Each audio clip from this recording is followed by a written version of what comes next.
ఇదివరకు మనము డెమోక్రసీ గురించి, డెమోక్రసీ యొక్క ప్రారంభము, చరిత్ర, ఏ విధంగా అది వెస్ట్రన్ యూరోపియన్ కంట్రీస్లో ప్రారంభమైంది మరియు వెస్ట్రన్ యూరోపియన్ కంట్రీస్ యొక్క ఆధ్వర్యంలో వారి కనుసన్నల్లో ఏ విధంగా లాటిన్ అమెరికా, ఏషియా మరియు ఆఫ్రికా కంట్రీస్లో కూడా మొదలైంది. అంటే దాని అర్థం ఏంటంటే, ఎప్పుడైతే డెమోక్రసీ సరి అయిన పద్ధతి, సరి అయిన విధానం ప్రజల ఒక దేశంలోని, ఒక ప్రాంతంలోని ప్రజలందరి యొక్క సంక్షేమం నిజానికి అమలు కావాలంటే డెమోక్రసీ అనే విధానమే చాలా బాగుంటుంది. అధికారం అనేది ప్రజల చేతిలోనే ఉంటే బాగుంటుంది అని రియలైజ్ అయిన తర్వాత అది మొట్టమొదలు వెస్ట్రన్ కంట్రీస్లోనే స్టార్ట్ అయింది. అయితే వెస్ట్రన్ కంట్రీస్లో స్టార్ట్ అయిన తర్వాత మరి వేరే కంట్రీస్లో ఎందుకు కాలేదు అంటే, నిజానికి వేరే కంట్రీస్లో ఉద్యమాలు రాలేదు, చైతన్యం రాలేదు.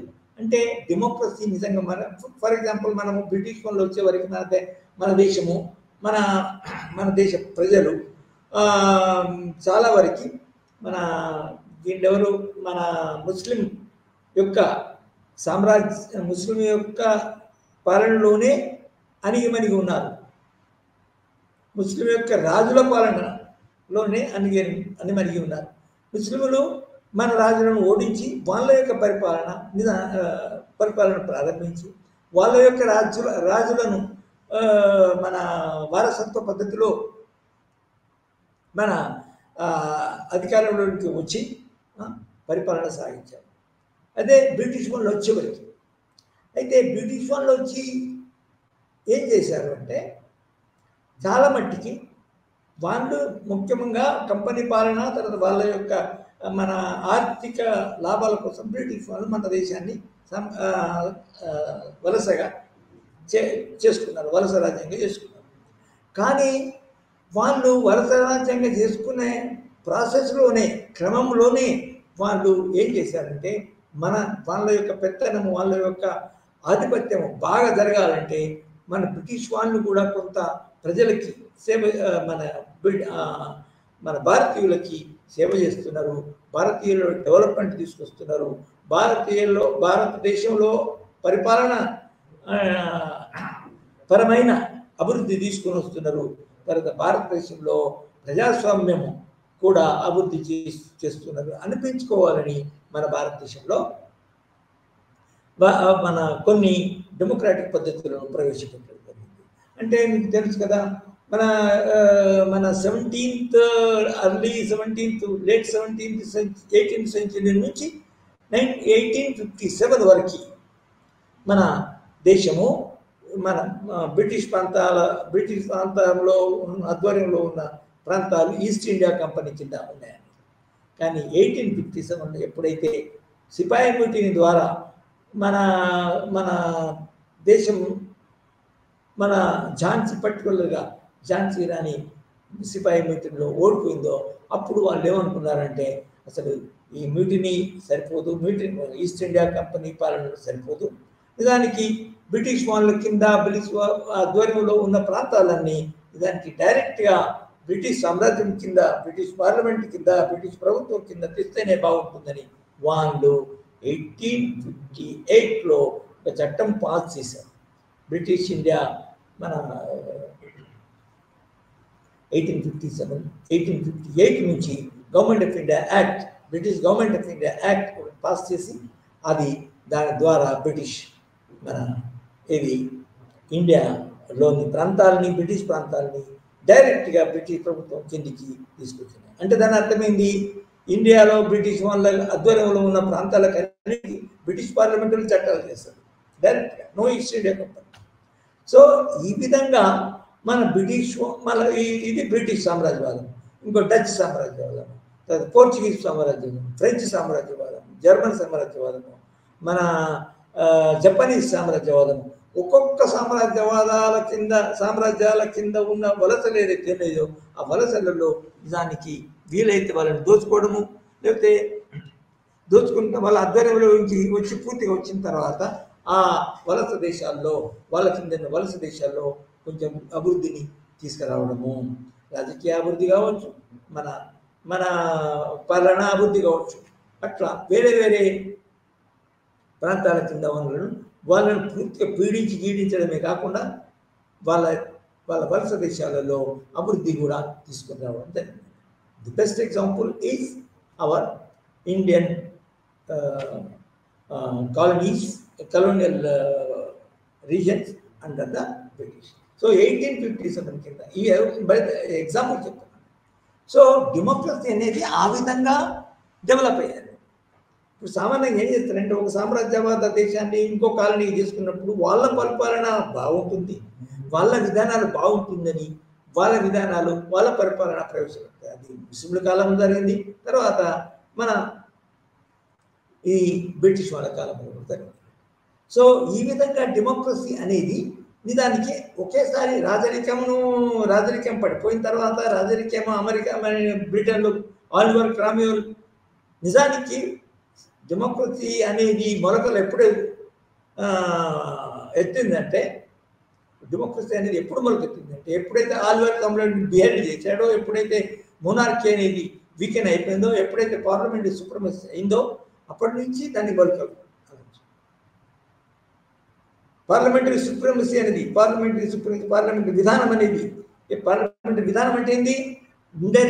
ఇండైరెక్ట్ డెమోక్రసీ అంటే రిప్రజెంటేషన్, మన ఓటింగ్ ద్వారా ప్రజల యొక్క డైరెక్ట్ డెమోక్రసీ కానీ ఇండైరెక్ట్ డెమోక్రసీ కానీ పార్లమెంట్ వాటితో నాయకులు ఎన్నికనబడి ఆ నాయకుల యొక్క సభ పార్లమెంట్ ఎప్పుడైతే మన పరిపాలన సాగిస్తుందో అప్పుడు నిజానికి ఇది డెమోక్రసీ సక్సెస్ అయింది. కానీ ఆ సక్సెస్ అన్ని ప్రాంతాల్లో అన్ని దేశాల్లో ఒకేసారి కాలేదు. ఎందుకంటే డెమోక్రసీ రావాలన్నా కూడా ఆ ప్రాంతాల్లో నిజంగా వేరే వివిధ ప్రాంతాల్లో నిజానికి మోనార్కీ కూడా పడిపోవాలి, మోనార్కీ వ్యతిరేక విప్లవాలు కూడా రావాలా, సామ్రాజ్యవాదం మన మోనార్కీ పడిపోవాలా, తర్వాత మోనార్కీ మీద ఉన్న సామ్రాజ్యవాద ఆధిపత్యం కూడా పడిపోవాలి. ఫర్ ఎగ్జాంపుల్ మన ఎగ్జాంపుల్ ఏమైందంటే మన దేశంలో మోనార్కీస్ ఉన్నాయి, తర్వాత కానీ మోనార్కీస్ మీద తర్వాత బ్రిటిష్ ప్రాంతాల మీద సామ్రాజ్యవాదం ఉంది. సామ్రాజ్యవాదం అనేది డెమోక్రసీ కాదు. అందుకొరకే డెమోక్రసీని పెంపొందించేయాలని సామ్రాజ్యవాదులు కూడా ప్రయత్నం చేశారు. ఇది వాళ్ళ యొక్క ఆర్థిక మరియు మన వ్యాపార లాభాలను అట్టే పెట్టుకొని వాటి కొరకు ఒక మన వలస దేశాలను వాళ్ళ కింద ఉంచుకొని వాళ్ళకి నష్టం కాకుండా వాళ్ళకి ప్రమాదం కాకుండా లేకుండా ఈ వలస దేశాల్లో కూడా మన పాలనా అభివృద్ధి మరియు ఫర్ ఎగ్జాంపుల్ సివిల్ సర్వీసెస్ ఉంది, ఐఏఎస్ ఆఫీసర్స్ వాళ్ళ కాలంలో బ్రిటిష్ కాలంలో, తర్వాత డెమోక్రసీ పార్లమెంట్ ఉంది వాళ్ళ కాలంలో, బ్రిటిష్ కాలంలోనే మెల్లమెల్లగా కౌన్సిల్స్ ఏర్పాటు చేసి కౌన్సిల్లకు మన ఫస్ట్లో కౌన్సిల్ను అపాయింట్మెంట్ ద్వారా తర్వాత ఎలక్ట్రల్ పద్ధతి ద్వారా కౌన్సిల్ యొక్క సభలను ఏర్పాటు చేసి డెమోక్రసీని తర్వాత అందులో కూడా అందరి దేశంలో ఉన్న ఆ బ్రిటిష్ పాలన కింద ఉన్న ప్రాంతాలలో ఉన్న రకరకాల వర్గాలు రకరకాల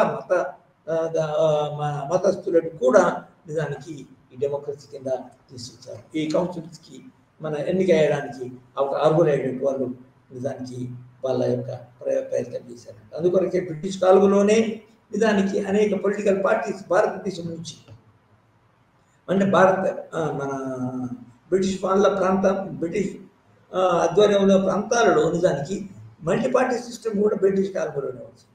ఫర్ ఎగ్జాంపుల్ మరి ఇండియా 1885లో మన డెమోక్రసీ ఏర్పడింది, సరే కాంగ్రెస్ పార్టీ వచ్చింది.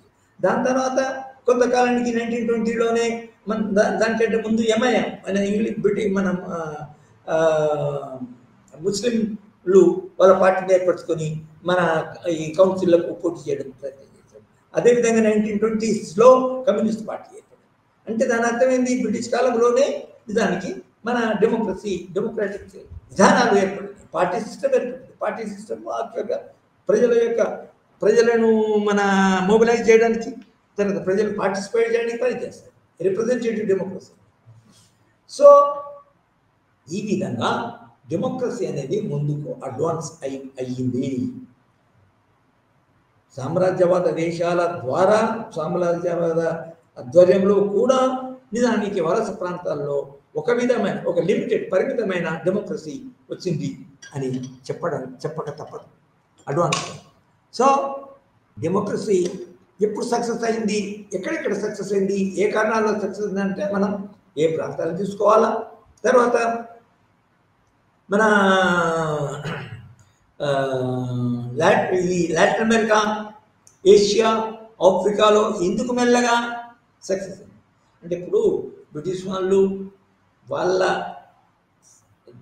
ఆధ్వర్యంలో ఉన్న ప్రాంతాలని డెవలప్ చేసినా కూడా ఎంతవరకు డెవలప్ చేసేదంటే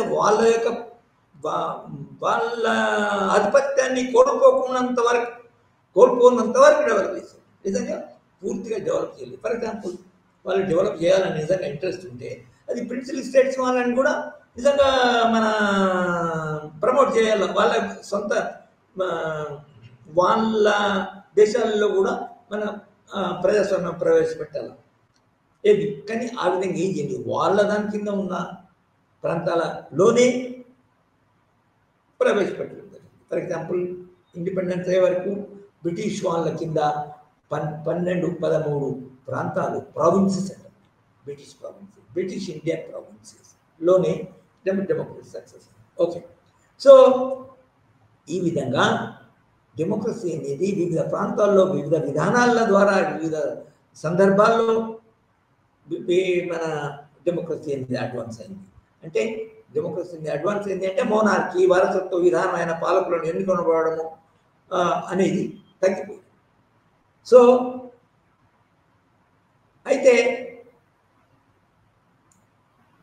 మన అనేక సందర్భాల్లో, అనేక కాంటెక్స్లో, సందర్భాల్లో, అనేక కాలంలో, అనేక స్టేజెస్లో డెమోక్రసీ డెవలప్ అయినా కూడా ఈ లాటిన్ అమెరికా, ఆఫ్రికా మరి దేశాలలో మాత్రం కొంచెం స్లోగా అయింది అని చెప్పవచ్చు.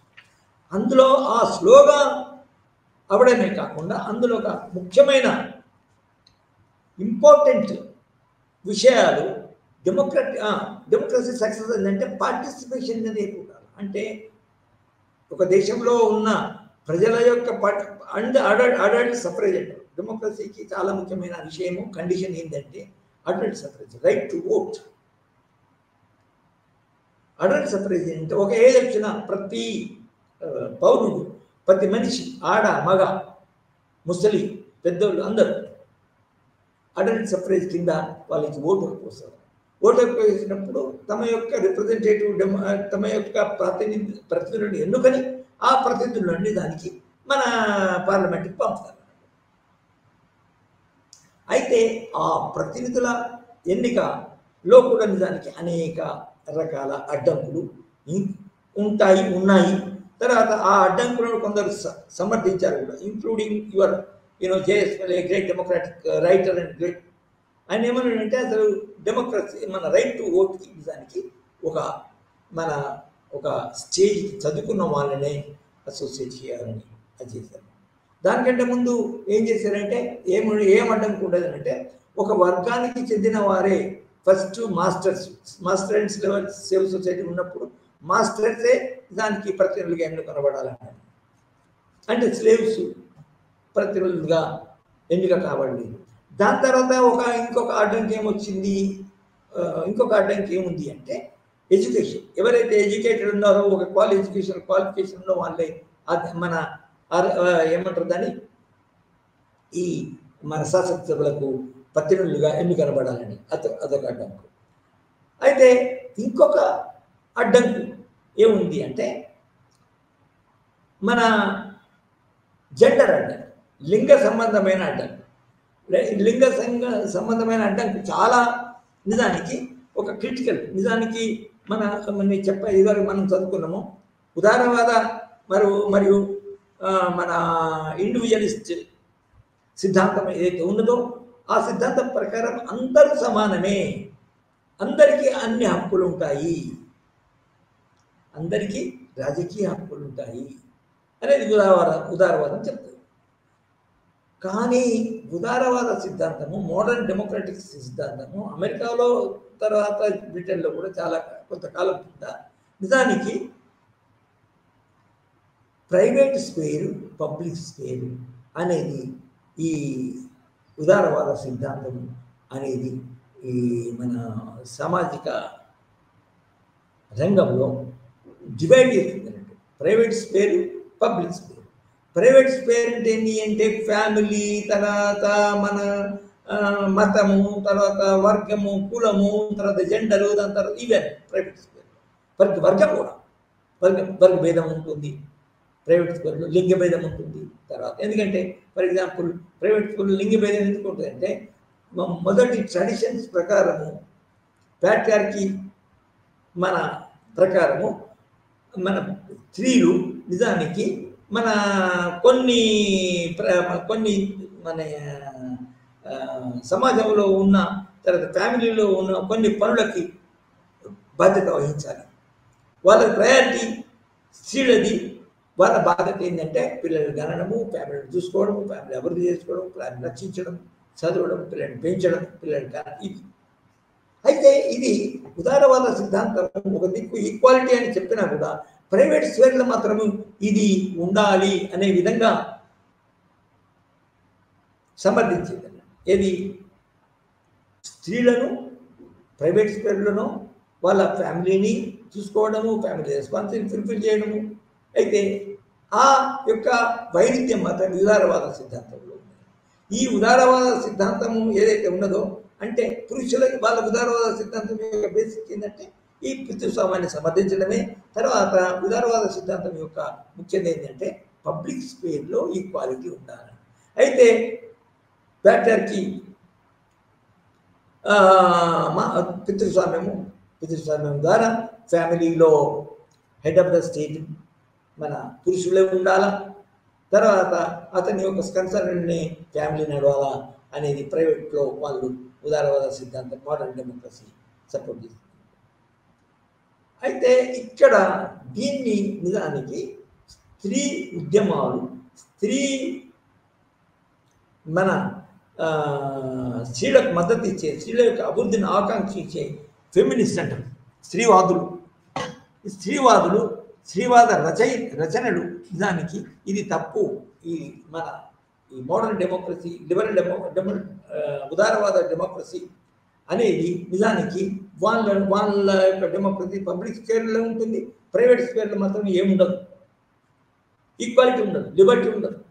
ఎందుకంటే వాళ్ళ ఉద్దేశంలో స్త్రీలు ఫ్యామిలీ రెస్పాన్సిబిలిటీ కన్ఫర్మ్ ఉండాలి, ఫస్ట్ ప్రయారిటీ వాళ్ళకి ఫ్యామిలీ అనేది ఉంటుంది. కాబట్టి ఈ స్త్రీవాదులు ఏం చేశారంటే నిజానికి వాళ్ళ పర్టికులర్గా స్త్రీవాదులు ఉద్యమాలు రాకముందు, రచనలు రాకముందు ఏముంది అంటే పబ్లిక్ స్పేర్లో మగవారే ఎక్కువ మన పాల్గొనేదండి, రిప్రజెంటేటివ్ డెమోక్రసీ అని చెప్పుకున్నా కూడా. అదేవిధంగా మన చాలా వెస్ట్రన్ కంట్రీస్లో కూడా, మనం సోకాల్డ్ అమెరికా తర్వాత వెస్ట్రన్ కంట్రీస్లో కూడా నిజానికి పురుషులే ఓటు హక్కు కలిగి ఉండేది. ఇది ఒక విచిత్రమైన ఇప్పుడు మనం ఆధునిక కాలంలో చూస్తేది చాలా వెనుకబడుతుంది, ఆశ్చర్యం వేస్తుంది కూడా. అయితే పురుషులే నిజానికి ఓటు కలిగి ఉండాలా, పురుషులే పెద్దవరిన తర్వాత ఫర్ ఎగ్జాంపుల్ మన 18 సంవత్సరాలు, 19 సంవత్సరాలు, 20 సంవత్సరాలు ఒక్కొక్క స్టేట్లో, ఒక్కొక్క దేశంలో ఒక్కొక్క విధంగా ఉండేది. సో డెవలప్డ్ డెమోక్రసీస్ కూడా ఓటు హక్కు అనేది స్త్రీలకు లేట్గా రావడం జరిగింది. ఆ లేట్గా రావాలని పరిశీలించి మన పార్టిసిపేషను ఏవైతే ఉందో, పార్టిసిపేషన్, పొలిటికల్ పార్టిసిపేషన్, ఓటింగ్ కానీ, నాయకత్వంలో కానీ, లీడర్షిప్ కానీ వాళ్ళు వెనుక ఉండడము చూసి సామాన్యంగా స్త్రీవాద రచయితలు, స్త్రీవాద ఉద్యమకారులు, స్త్రీవాద నాయకులు వాళ్ళు ఏం చేశారంటే దానికి ఫస్ట్ స్త్రీలకి నీకు ఓటు హక్కు రావాలా, ఓటు హక్కు లేని నిజమైన డెమోక్రసీ ఎట్లయితుంది? పార్టీ పురుషులే ఎక్కువ సంఖ్యలో పాల్గొన్నప్పుడు స్త్రీలు వెనుకబడతాను. పురుషులు సామాన్యంగా స్త్రీల యొక్క సంక్షేమం కోరలేరు వాళ్ళు. కాబట్టి దాన్ని ఏమన్నారంటే మస్కులైన్ డెమోక్రసీ అన్నారు. ఉదారవాద డెమోక్రసీని కూడా మస్కులైన్ డెమోక్రసీ అన్నారు అని మన వెస్టర్న్ కంట్రీస్లో స్త్రీలకి మన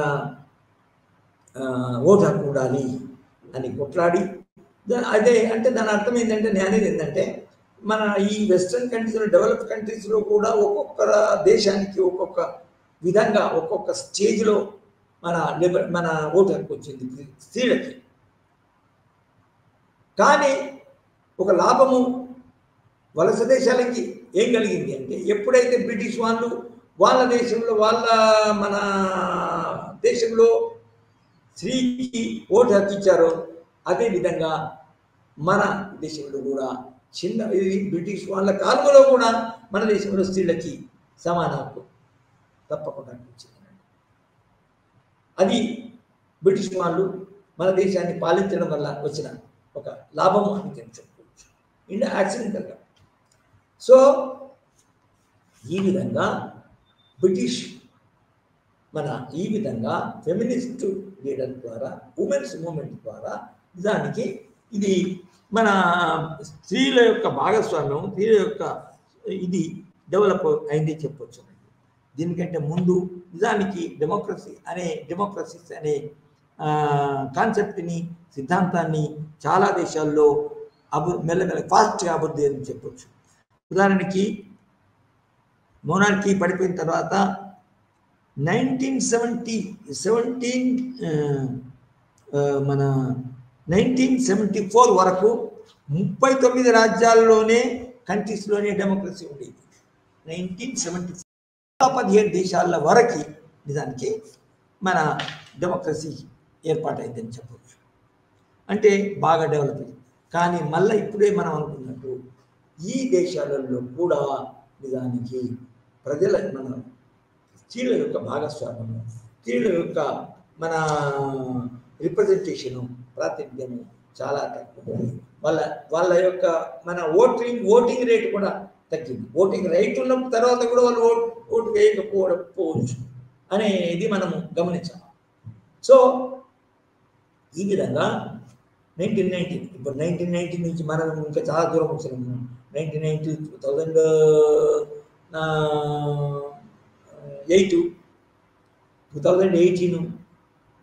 2018 అంటే 25 సంవత్సరాలు అయింది. ఇప్పటి వరకు దానికి అనేక దేశాలు దానికి మన స్వతంత్రమైనవి, తర్వాత డెమోక్రసీస్ వచ్చినాయి. దాని తర్వాత అనేక దేశాల్లో ఈ ఉమెన్స్ యొక్క పార్టిసిపేషన్ ఇది మన దేశంలో ఏ విధంగా వచ్చిందో బ్రిటిష్ వాళ్ళ కాలంలో కూడా ఇతర సామ్రాజ్యవాద దేశాల కింద ఉన్న వలస దేశాల్లో కూడా స్త్రీలు హక్కును పొందడం జరిగింది.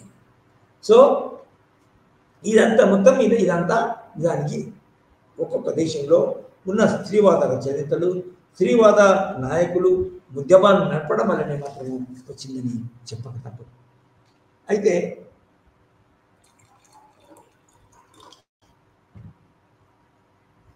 అయితే ఇందులో కూడా కొన్ని మన సమస్యలు ఉన్నాయి. అంటే స్త్రీలకు హక్కులు వచ్చినా కూడా లింగ భేదానికి వ్యతిరేకంగా చట్టాలు ఉన్నా తర్వాత హక్కులు ఉన్నా కూడా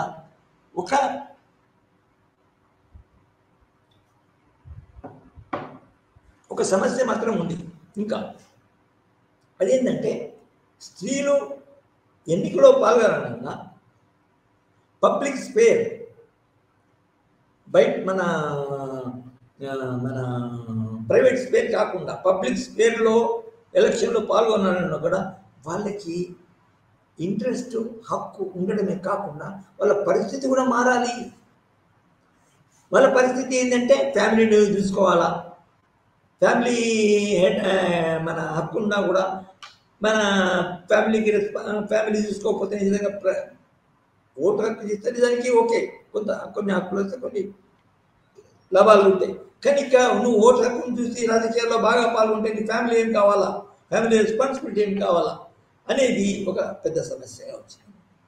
సో ఆ సమస్యలు ఉండడం వలన హక్కులు ఉన్నా కూడా పొలిటికల్ పార్టీస్ అందరి స్త్రీలకు హక్కు ఉంది కాబట్టి వాళ్ళు పార్టిసిపేట్ చేయాలని వాళ్ళకి మెంబర్షిప్ తీసుకున్నా కూడా వాళ్ళకి ఒక రకమైన పితృస్వామ్య సామాజిక వ్యవస్థ ఏదైతే ఉన్నదో వాళ్ళకి స్త్రీలకి చాలా అడ్డంకుగా మారిందని చెప్పచ్చు. అయితే దానివల్ల ఏమైంది అంటే రాజకీయ పార్టీలు, తర్వాత రాజకీయ పార్టీల యొక్క మన అధ్యక్షులు, పార్టీ నాయకులు ఏమని భావించేదంటే దానికి స్త్రీలు హక్కులు ఉన్నా కూడా వాళ్ళు వస్తే కాదు, కానీ మనం వాళ్ళకే ఎక్కువ సీట్లు ప్రాతినిధ్యం కనుక ఇస్తే మనం ఇంకొక పార్టీ మీద గెలవలేము. ఇది ఒక పాలసీ విన్నింగ్ మన ప్రతి పార్టీ నాయకుడు పాలించే మన ఫర్ ఎగ్జాంపుల్ పాటించే సూత్రము విధానం ఉంది కదా. ఏంటంటే ఎవరైతే గెలుస్తారో, ఎవరైతే రాజకీయాల్లో ముందుకు పోయి తర్వాత రాజకీయాల్లో ఉండే గొడవల్లో పాల్గొంటారో, రాజకీయాల్లో ఉన్న హింసను మనం ఎదుర్కొంటారో వాళ్ళనే మనకు సీట్ ఇవ్వాలా అనే పాలసీ ఉంటుందో ఆ పాలసీ నిజానికి స్త్రీలు వెనుకబడు, స్త్రీల యొక్క భాగస్వామ్యము పెరగలేదు అని చెప్పచ్చు. అంటే స్త్రీలు హక్కులు సంపాదించినా కూడా నాయకత్వం పాటించవచ్చు, ప్రైమ్ మినిస్టర్ కావచ్చు, ప్రెసిడెంట్ కావచ్చు అని హక్కులు పరిస్థితులు వచ్చినా కూడా నిజానికి వాళ్ళ యొక్క సామాజిక పరిస్థితులు మారకపోవడం వల్ల పితృస్వామ్య సిద్ధాంతము అమలులో ప్రైవేట్ స్పేర్లో ఉండడం వల్ల ఏమైంది అంటే వాళ్ళకు మన పొలిటికల్ పార్టీస్ హక్కులు ఉన్నా కూడా వాళ్ళకు సీట్లు ఇవ్వకపోవడం, అంటే వాళ్ళని ఓటర్స్ లెక్కనే ఉంచడం, ఓటింగ్ రైట్స్ ఓటు వేయాలంతే, కానీ నాయకత్వంలో మాత్రము వాళ్ళను తీసుకుంటే అంటే సీట్లు కనుక ఇస్తే ఏంటంటే మనం ఓడిపోతాం. కాబట్టి ఒక కాంపిటేటివ్ పాలిటిక్స్లో ఏమైందంటే మన ఒక స్టేజ్ వరకు వాళ్లకు మన సీట్లు ఇవ్వకుండా టికెట్స్ ఇవ్వకుంటేనే మనకు బాగుంటుంది. పురుషులు వస్తారు, మన పురుషులు బాగా మొబిలైజ్ చేస్తారు, తర్వాత మన రాజకీయ మన యాక్టివిటీస్లో బాగా పాల్గొంటారు, తర్వాత మన డబ్బులు కూడా వాళ్ళ చేతిలోనే ఉంటాయి, తర్వాత మన రాజకీయ హింసను దానికి వాళ్ళే ఎదుర్కోగలుగుతారు అనే భావన బాగా మన ఇది కరడు గట్టిగా ఉండడం వలన దానికి స్త్రీలకు భాగస్వామ్యం ఇవ్వలేదు. సో దానివల్ల ఏంటంటే మనం ఇప్పటి వరకు చూసినా కూడా స్త్రీలు తక్కువ మంది పోటీ చేస్తారు, ఒకవేళ పోటీ చేసినా కూడా వాళ్ళు గెలవరు. సో అట్లా గెలవరు కాబట్టి గెలవరు అనే ఉద్దేశంతో వాళ్ళు పార్టీలకు వాళ్ళకి టికెట్స్ పెట్టారు. సో ఈ విధంగా నిజానికి ఈ స్త్రీల యొక్క డెమోక్రసీ మనం ఎప్పుడైతే ఇంతవరకు చదువుకున్నామో డెమోక్రసీలో అత్యంత మన ప్రజానిక్యము అధిక సంఖ్యలో మన పార్టీ భాగస్వామ్యం చేయాలని అనుకునే విధానానికి ఈ విధంగా స్త్రీల యొక్క సమస్య నిజంగా ఒక గడ్డి సమస్యగా మారిందని చెప్పవచ్చు. అయితే దీనికి వివిధ దేశాల్లో నిజానికి వాళ్ళ యొక్క చట్టాలు స్త్రీలకు సంబంధించిన చట్టాలు మార్చడం, తర్వాత స్త్రీల యొక్క క్షేమాన్ని ఆలోచించిన వారు దానికి కట్టుబడి ఉన్న మన పొలిటికల్ పార్టీస్ కానీ వాళ్ళ యొక్క భాగస్వామ్యాన్ని డెవలప్ చేసి కొంతవరకు కొన్ని చట్టాలు తీసుకొచ్చారు. తర్వాత కొన్ని సమాజాల్లో నిజానికి పోరాటాలు చేశారు. సో పోరాటం చేయడంలో కూడా ఫర్ ఎగ్జాంపుల్ స్వీడన్ అనే దేశము చట్టం లేకున్నా కూడా అందులో మన more than half the members in the parliament ఎక్కువ చేసుకోగలిగింది. ఎక్కువ participation of women and participation women parliamentarians నిజానికి పురుషుల కంటే ఎక్కువ సాధించుకోగలిగింది, అంటే ఉద్యమాలు. అయితే ఈ ఉద్యమాల ద్వారా కొన్ని దేశాల్లో మాత్రము ట్రెడిషన్స్ ఇంకా పితృస్వామ్య మన ఏమంటారు దాన్ని సాంప్రదాయాలు బాగా ఉండడం వల్ల నిజానికి భారతదేశంలో కొందరు కొన్ని ఆర్థికంగా బాగా ఎక్కువ సంపద కలిగి ఉన్న కుటుంబాలలో తప్ప చాలామంది స్త్రీలు నాయకత్వాన్ని ఎన్నుకోలేకపోయారు. Vote of course one can go and vote and come back, but నాయకత్వం మాత్రము పెద్ద పెద్ద కుటుంబాలకి సంబంధించింది. ఫర్ ఎగ్జాంపుల్ వెలమలు ఉన్నారు, మన ఈ వెలమోళ్ళు ఫర్ ఎగ్జాంపుల్ మన కేసీఆర్ ఫ్యామిలీలో ఉన్నది. కేసీఆర్ ఫ్యామిలీ వాళ్ళకి ఒక చరిత్ర ఉంది. రాజకీయ నాయకులుగా ఉండడం అనేది చెందిన బొబ్బిలి ఫర్ ఎగ్జాంపుల్, మన బొబ్బిలి దాంట్లో వెలమలే విధంగా నాయకులుగా ఉన్నారు.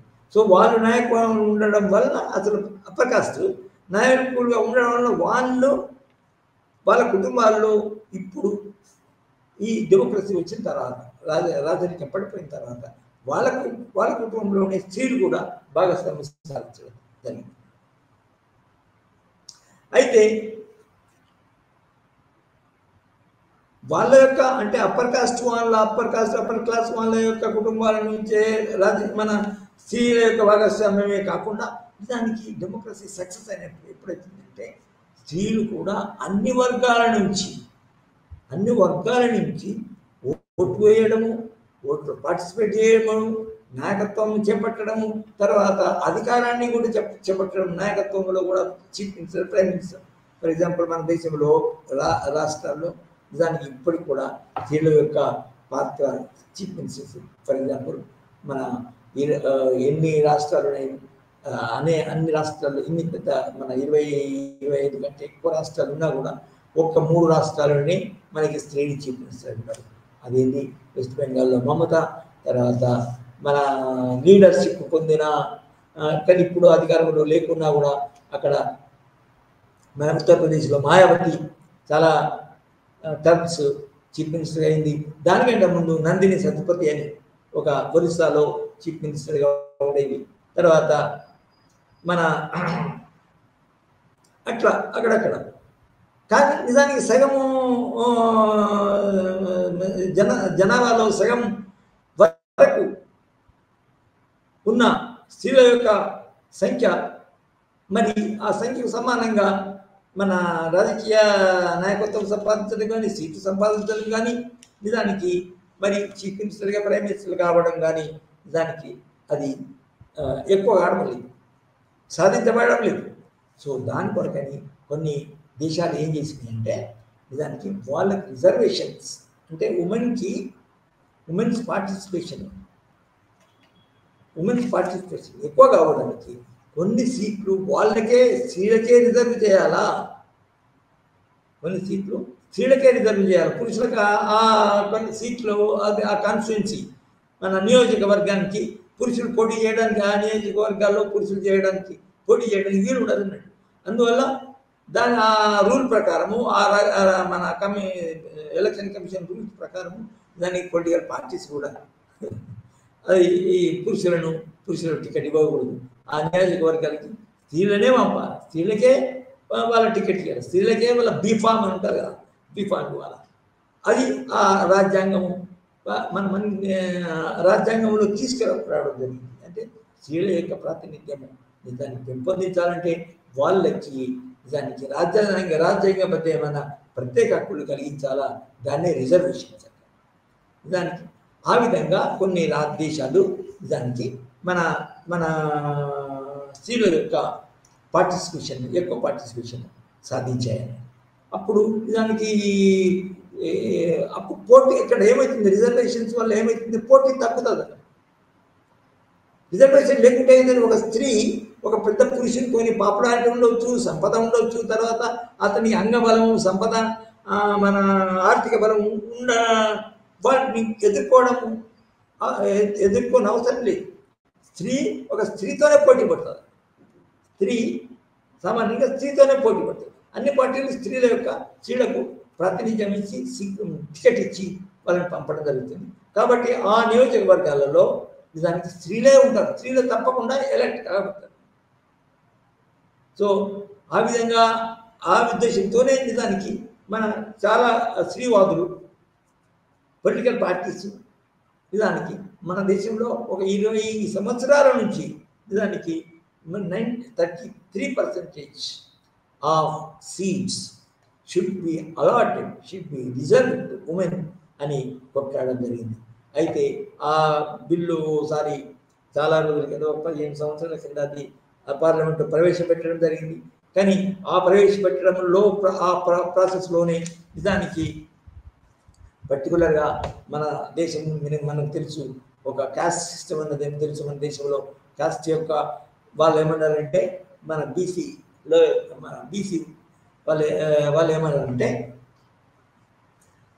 ఈ 33% స్త్రీలకు ఉండాలన్నప్పుడు ఆ 33లో కూడా బీసీలకి కొన్ని సీట్లు ఇవ్వాలా. వాళ్ళ యొక్క అంటే నిజానికి వాళ్ళు ఏమంటారంటే, ఆ పర్సంటేజ్ పాపులేషన్ బీసీలు ఉన్నాయి కాబట్టి ఈ 33లో నిజానికి స్త్రీలకు 15-16 సీట్లు బీసీలకు మాత్రమే ఇవ్వాలని వాళ్ళు కొట్లాడడం వల్ల అప్పుడు ఆ 20 సంవత్సరాల కిందనో 18 సంవత్సరాల కిందనో ప్రవేశపెట్టిన బిల్లు ముందుకు పోలేకపోయింది. అప్పుడు బీజేపీ అధికారంలో లేదు, తర్వాత మెజారిటీ లేదు అప్పుడున్న మన కేంద్ర ప్రభుత్వానికి. కానీ మొన్న ఈ బీజేపీ అధికారంలో ఉన్నప్పుడు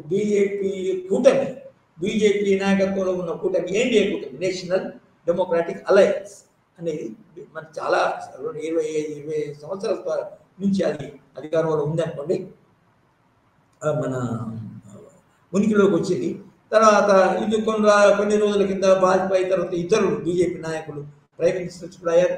కానీ మళ్ళీ మధ్యాహ్న యూపీఏ అంటే యునైటెడ్ ప్రోగ్రెసివ్ అలయన్స్ అదైతే ఉండదో దాని కింద కొన్ని రోజులు ఉంది. వాళ్ళ కాలంలో కూడా ఈ క్యాస్ట్, బ్యాక్వర్డ్ కాస్ట్ యొక్క ప్రొటెస్ట్ అనేది రావడం వల్ల మన ఈ ఉమెన్స్ రిజర్వేషన్ బిల్లు అది మన సక్సెస్ కాకపోయింది. కానీ మొన్న ఒక 2-3 నెలల క్రితము నిజంగా బీజేపీ ఏం చేసిందంటే, స్త్రీలకి ఉమెన్కి 33% రిజర్వేషన్ ఇచ్చి ఒక చట్టం పాస్ చేసి ఆ చట్టం ద్వారా మన స్త్రీల యొక్క మన మెప్పును పొందాలని ప్రయత్నం చేయడం జరిగింది.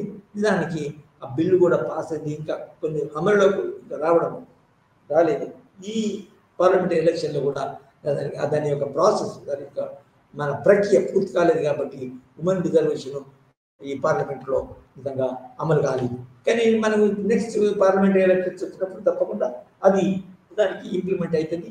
33% ఉమెన్ కూడా దానికి మన 33% అంటే ఇప్పుడు 33 అంటే 545 ఎంపీ సీట్లు ఉంటే దానికి 5 మన 5 × 3 5 5 × 3 5 × 15 150-160 సీట్లలో ఉమెన్ తప్పకుండా ఉంటారు. ఇప్పటివరకు కాదు, తప్పకుండా 150 కంటే ఎక్కువ, 150 మంది కంటే ఎక్కువ నిజానికి సీట్లు మన స్త్రీలచే ఆక్రమించబడుతుంటాయి.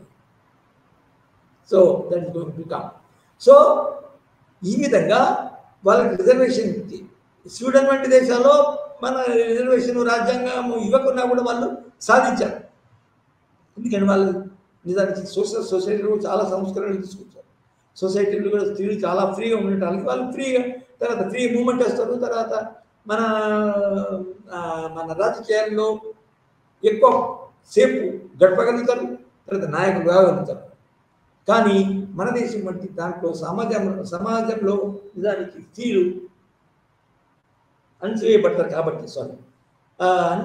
కాబట్టి వాళ్ళకి మన రాజకీయాల్లోకి రాలేకపోయారు. కానీ ఇప్పుడు ఈ 33% రిజర్వేషన్ ఏదైతే ఉందో ఆ వచ్చిన తర్వాత తప్పకుండా నెక్స్ట్ పార్లమెంటరీ ఎలక్షన్లో వాళ్ళు మన పాల్గొనడం జరుగుతుంది. తర్వాత అన్ని పార్టీలు మన స్త్రీలకే టికెట్స్ ఇవ్వాలా, స్త్రీలని నిలబెట్టాలా, స్త్రీలని పంపాలి. కాబట్టి తప్పకుండా దానికి ఈ డెమోక్రసీ పార్టిసిపేషన్ మనం మొట్టమొదలు ఏదైతే అనుకున్నామో అది రిప్రజెంటేటివ్ డెమోక్రసీ. తర్వాత రిప్రజెంటేటివ్ డెమోక్రసీలో కూడా చాలామంది 90% ఏది మొన్న అమెరికా మన ఆంధ్రప్రదేశ్లో జరిగినట్టు 90% పీపుల్ ప్రజలు పార్టిసిపేట్ అయితేనే, తర్వాత స్త్రీలు ఎక్కువ సంఖ్యలో పార్టిసిపేట్ చేస్తేనే అది నిజంగా డెమోక్రసీ సక్సెస్ అయినట్టు చెప్పుకోవచ్చు. సో ఈ విధంగా మన జెండర్ అంటే లింగ పరమైన సమస్య నిజానికి ఒక డెమోక్రసీ సక్సెస్ అనేది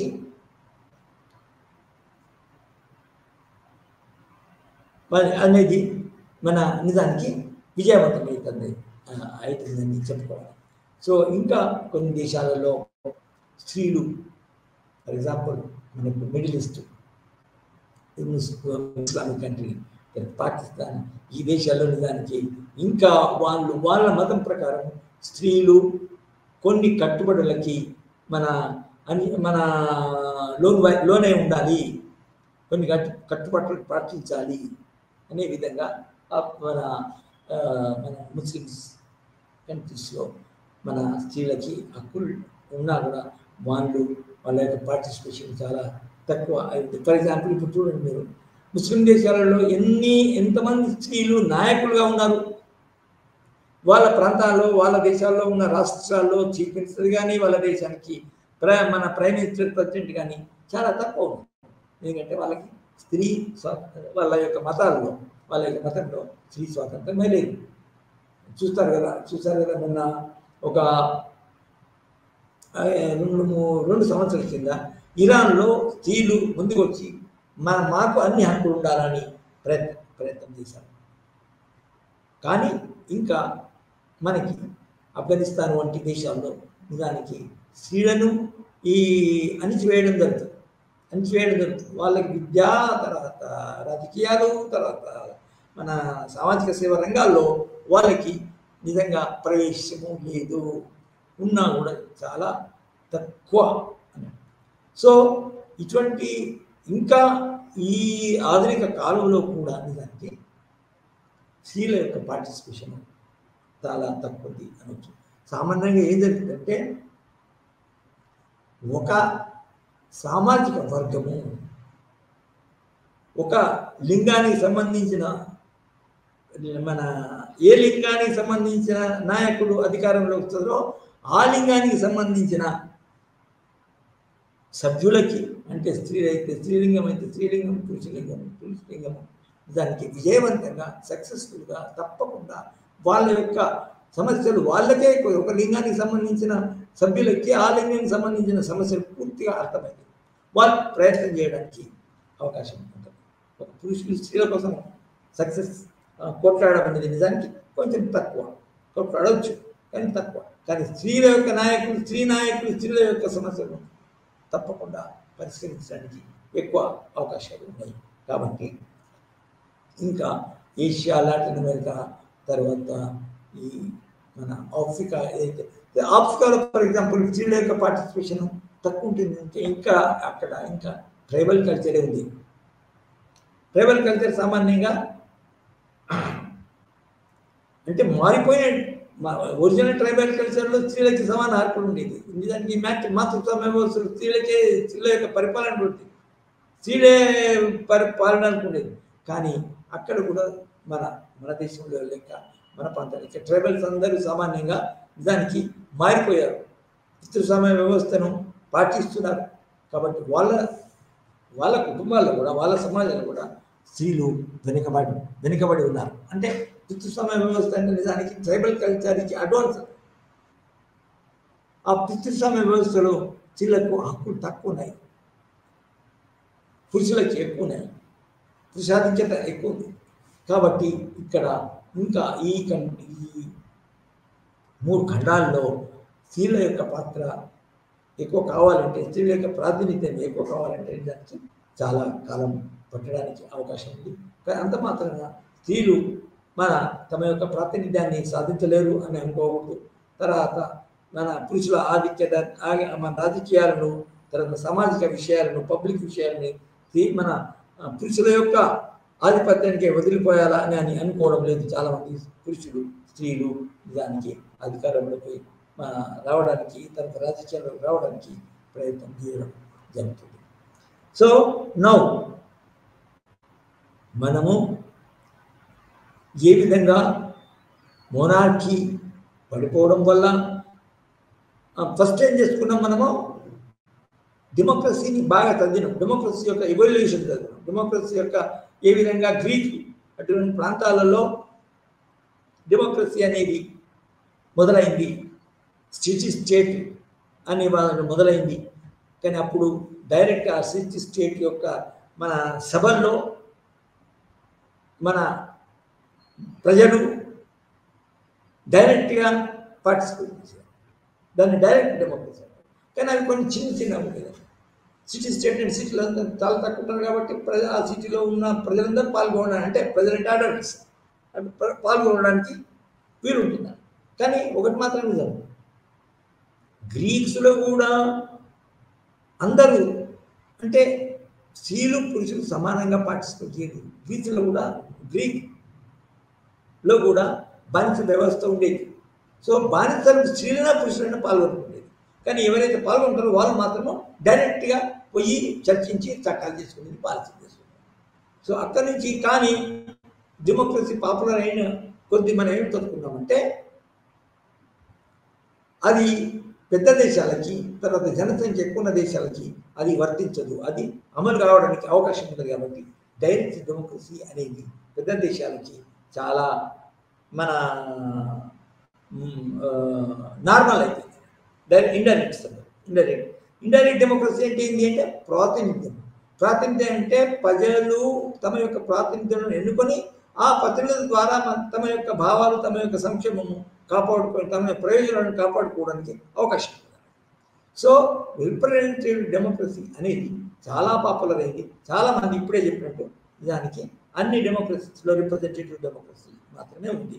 అన్ని దేశాల్లో రిప్రజెంటేటివ్ డెమోక్రసీ ద్వారా సభలు, ఆ రిప్రజెంటేటివ్స్ ద్వారా సభలు ఏర్పరచుకొని ఆ సభలో మెంబర్షిప్ చేసుకొని సభలో చర్చలు చేసి ఎవరైతే మెజారిటీ పార్టీకి సంబంధించిన వాళ్ళు ఉంటారో వాళ్ళకి మన రాజ్యాధికారము కట్టబెట్టి ఆ రాజ్యాధికారం ఆ మెజారిటీ పార్టీ యొక్క పార్టీ నిజానికి చలాయిస్తుంది. దానికి ఒక నాయకుడు, దానికి చీఫ్ మినిస్టర్, దానికి ప్రెసిడెంట్ ఉంటారు.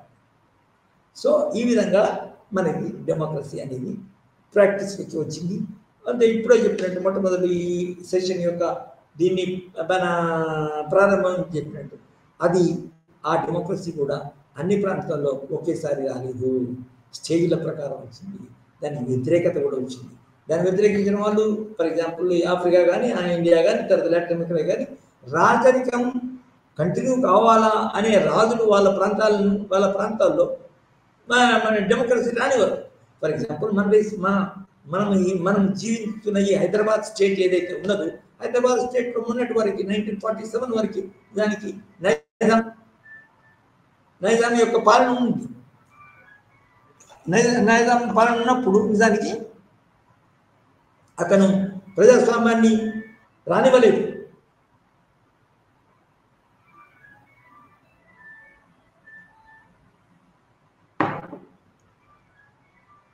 బ్రిటిష్ వాళ్ళ కింద ఉన్న ప్రాంతాల్లో కౌన్సిల్ చట్టం వచ్చింది. 1960 చట్టం వచ్చింది, కౌన్సిల్ చట్టం వచ్చింది. 1992లో వచ్చింది, 1911 వచ్చింది, 1919లో వచ్చింది. 1935లో కూడా పెద్ద సమాఖ్య ప్రభుత్వము ఏర్పాటు చేయడానికి తర్వాత హక్కులు, ప్రతి వాళ్ళకి ఎన్ని హక్కులు ఇవన్నీ వచ్చినాయి.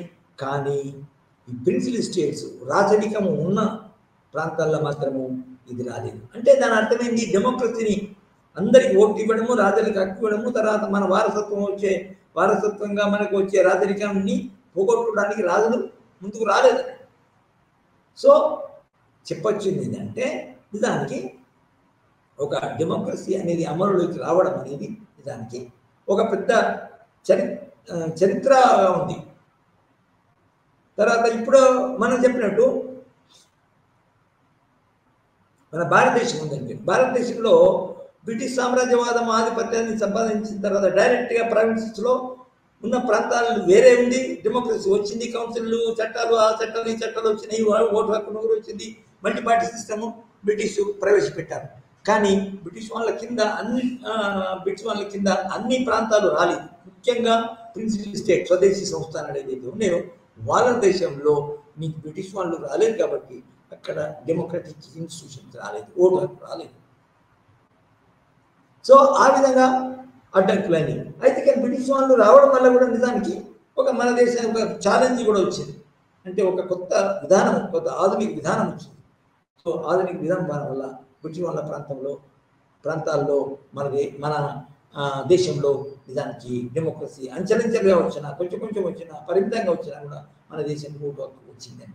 అదేవిధంగా వేరే సామ్రాజ్యవాదం కింద ఉన్న వలస దేశాలలో కూడా వాళ్ళు మన నిజానికి వాళ్ళు వలస దేశాలలో సామ్రాజ్యవాద దేశాలు ఏవైతే ఉన్నాయో వాళ్ళు వాళ్ళ వలస దేశాల్లో కొంత కాకుండా కొంత అభివృద్ధి జరగాల, పాలనాభివృద్ధి, రాజకీయాభివృద్ధి, ఆర్థికాభివృద్ధి జరగాలని చూశారు.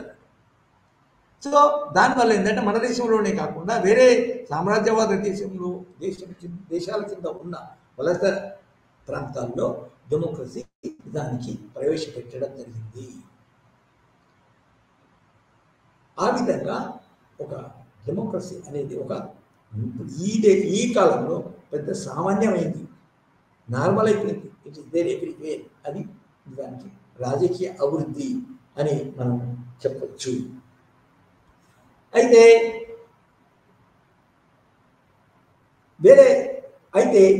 ఇంత అభివృద్ధి ఉన్నా కూడా ముస్లిం రూలర్స్ ఏదైతే ఉన్నారో ముస్లిం రూల్డ్ కంట్రీస్ ఏదైతే ఉన్నాయో వాళ్ళ దేశాల్లో నిజానికి జనరల్గా డెమోక్రసీ లేదు. తర్వాత జనరల్గా ముస్లిమ్స్ మన పురుషులలో కూడా సమానత్వం లేదు, పురుషుల పార్టిసిపేషన్ కూడా చాలా తక్కువ ఉన్నాయి. తర్వాత వాళ్ళ మన ముస్లిం మతంలో ఉన్న నిజానికి అనేక వెనుకటి మన చట్టాలు, ఫర్ ఎగ్జాంపుల్ వాళ్ళు ఏదైనా తప్పులు చేస్తే వాళ్ళకి గురి శిక్షిస్తారు, శిరో ఖండన చేస్తారు. తర్వాత వాళ్ళ మతం ప్రకారము పురుషులతో సమానంగా స్త్రీలు ఉండకూడదు, స్త్రీలకు విద్యా హక్కు లేదు. తర్వాత స్త్రీలకు ఓపెన్గా తమ ఇష్టం ఉన్న డ్రెస్సులు వేసుకోవడానికి హక్కు లేదు.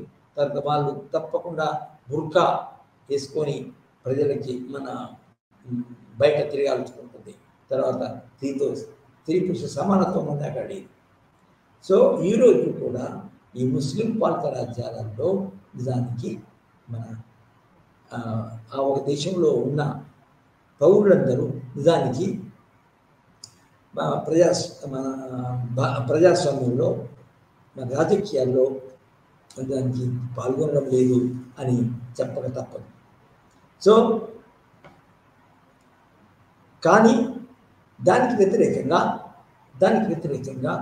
మన సెక్యులర్ కంట్రీస్, అది మన యూరోపియన్ కంట్రీస్ కానీ, తర్వాత సెక్యులర్ కంట్రీస్ ఇండియా వల్లే కానీ, తర్వాత ఇంకా ఇతర దేశాల్లో కానీ దానికి వాళ్ళకు మన స్త్రీలకు హక్కులు, ఓటు హక్కు ఇవ్వడమే కాకుండా స్త్రీలకు మన ప్రత్యేక రిజర్వేషన్స్ ఇచ్చి తర్వాత స్త్రీలు పార్టిసిపేట్ చేసే విధంగా మన ఈ పాత సాంప్రదాయాలు ఎత్తున్నాయో సాంప్రదాయానికి ఇచ్చినట్టు దానికి వాళ్ళ దేశాలలో మన దానికి స్త్రీల యొక్క భాగస్వామ్యం, అంటే ఓటు హక్కే కాకుండా స్త్రీల యొక్క నాయకత్వం, స్త్రీలకు ప్రాతినిధ్యము, తర్వాత నాయకత్వం. అంటే ప్రాతినిధ్యం ఒకసారి స్త్రీలకు ఇచ్చి మన ప్రాతినిధ్యంలో రిజర్వేషన్స్ ఇచ్చింటారు, తప్పకుండా వాళ్ళు నాయకత్వంలో చేపట్టడానికి, అంటే చీఫ్ మినిస్టర్ గాను, ప్రైమ్ మినిస్టర్ గాను, ప్రెసిడెంట్స్ గాను కావడానికి అవకాశం ఉంటుంది. So the future is bright. చాలా స్త్రీలకి ఆశాజనకంగా ఉంది. తర్వాత డెమోక్రసీ సక్సెస్ఫుల్ కావడానికి ఇంకా అవకాశాలు ఫ్యూచర్లో ఎక్కువ ఉన్నాయని చెప్పవచ్చు. ఎందుకంటే అంతేకాకుండా మన వివిధ దేశాల్లో ఉన్న రాజకీయ పక్షాలు ఏవైతే ఉన్నాయో, రాజకీయ నాయకులు ఉన్నాయో, వాళ్ళు అధికారాలకు రావడానికి నిజానికి ఈ స్త్రీలకు మన అనేక అవకాశాలు కల్పిస్తారు. అట్లా అవకాశాలు కల్పిస్తేనే వాళ్ళకి స్త్రీల యొక్క ఓట్లు పడతాయి కాబట్టి వాళ్ళు గెలుస్తారు కాబట్టి వాళ్ళు రాజకీయ అధికారానికి చేపట్టడానికి అవకాశం ఉంటుంది. సో ఈ పరిస్థితుల్లో ఫర్ ఎగ్జాంపుల్ మన వాళ్ళు for example YS Rajasekhara Reddy వైఎస్ఆర్కి వాళ్ళు నిజానికి రాచరికానికి తర్వాత రెడ్డి రాజ్యానికి రెడ్డి కులానికి చెందిన వాళ్ళు అయినా కూడా వాళ్ళు నిజానికి చాలా మట్టికి వాళ్ళ యొక్క కుటుంబాల నుంచి అయినా కనీసము స్త్రీలను ప్రోత్సహించడం జరుగుతుంది. ముఖ్యంగా ఫర్ ఎగ్జాంపుల్ మన వైఎస్ఆర్సీపీ విజయమ్మ కావచ్చు, ఆమె ప్రెసిడెంట్గా ఉంది, వైఎస్ఆర్సీపీ ప్రెసిడెంట్గా ఉంది. తర్వాత వైఎస్ఆర్సీపీలో ఉన్న షర్మిల కావచ్చు. తర్వాత వాళ్ళు అంటే సామాన్యంగా ఏం జరుగుతుందంటే ఆర్మీ ఇప్పుడు మన స్త్రీలకు కావలసిన ఆర్థిక పరిస్థితుల వల్ల స్త్రీలు ముందుకు రాకపోవచ్చు, కానీ స్త్రీలకు అవకాశాలను హక్కులు ఉన్నప్పుడు వాళ్ళ యొక్క ఆర్థిక పరిస్థితి ముందు ఉండడం అనేది అవసరమైపోయింది. ఉదాహరణకి Sharmila has come forward, but because she was born in a rich family, she was born to be a great leader like Rajasekhara Reddy. అంటే ఈ యొక్క ఆర్థిక పరమైన ఒక పరిస్థితులు అంటే మన పూర్ కండిషన్ ఆఫ్ ద స్త్రీ అంటే వాళ్ళ ఫ్యామిలీయే కాకుండా ఫ్యామిలీని పోషించడానికి కూడా రోజు కూలికిపోయి తర్వాత అదే ఆ పని చేసి ఈ పని చేసి వాళ్ళు మన సంసారాన్ని సాగించడానికి అవకాశం ఉంది. ఆ విధంగా సంసారాన్ని సాగించడానికి కూలి మన తర్వాత ఉద్యోగము తర్వాత పండ్లు అమ్ముకోవడము కూరగాయలు అమ్ముకోవడము ఇవన్నీ చేసినప్పుడు రాజకీయాల్లో పాల్గొనడానికి అవకాశం ఉంది. షర్మిలలు అటువంటి వాళ్ళే రాజకీయాలు అవ్వడానికి అవకాశం ఉంది. కాబట్టి ఈ యొక్క ఆర్థిక అసమానత్వం అనేది స్త్రీలకు పురుషుల కంటే ఎక్కువ అడ్డంకులు ఉంది అని చెప్పాలి. ఎందుకంటే స్త్రీలకి దానికి ప్రాపర్టీ రైట్స్ కానీ సంపద హక్కులు కానీ దానికి ఎక్కువ పురుషుల కంటే తక్కువ ఉన్నాయి. సో ఈ యొక్క అడ్డంకులు ఉన్నా కూడా స్త్రీలు రిజర్వేషన్ల ద్వారా కానీ తర్వాత స్వతహా కానీ అంటే ఇప్పుడు ఏంటంటే రిజర్వేషన్ తర్వాత 33% తప్పకుండా వస్తుంది. కానీ ఆ 33%లో వాళ్ళకి అవకాశాలు లేనప్పుడు వాళ్ళు ఇంకా ఇండిపెండెంట్గా స్వతంత్రంగా వచ్చినప్పుడు దానికి 33% కాదు 40%, 45% కూడా ఈ స్త్రీ మన సభల్లో అంటే అసెంబ్లీ కానీ పార్లమెంట్ కానీ వాళ్ళ యొక్క పర్సంటేజ్ పెరగడానికి తర్వాత 50-50 అవ్వడానికి అంటే 33% రిజర్వ్డ్ కింద తర్వాత 17% అన్రిజర్వ్డ్ సీట్లలో కూడా వాళ్ళ యొక్క భాగస్వామ్యం ఎక్కువై వాళ్ళు అధికారంలోకి రావడానికి అవకాశం ఉంది. సో ఈ విధంగా మన యొక్క జెండర్ సంబంధిత డెమోక్రసీ మరియు జెండర్ సంబంధిత అంశాలు జెండర్ సంబంధించిన అడ్డంకులు డెమోక్రసీకి సో జెండర్ సంబంధించిన సమస్యలు ఇవి మనము అందరూ దానికి డెమోక్రసీని బాగా అర్థం చేసుకున్నారు. అందులో ఉన్న స్త్రీల యొక్క స్త్రీలకు సంబంధించిన విషయాలను బాగా విశ్లేషించారు అని నేను అనుకుంటున్నాను. సో ఇంతతో ఈ యొక్క సెషన్ కంప్లీట్ అయింది. Thank you.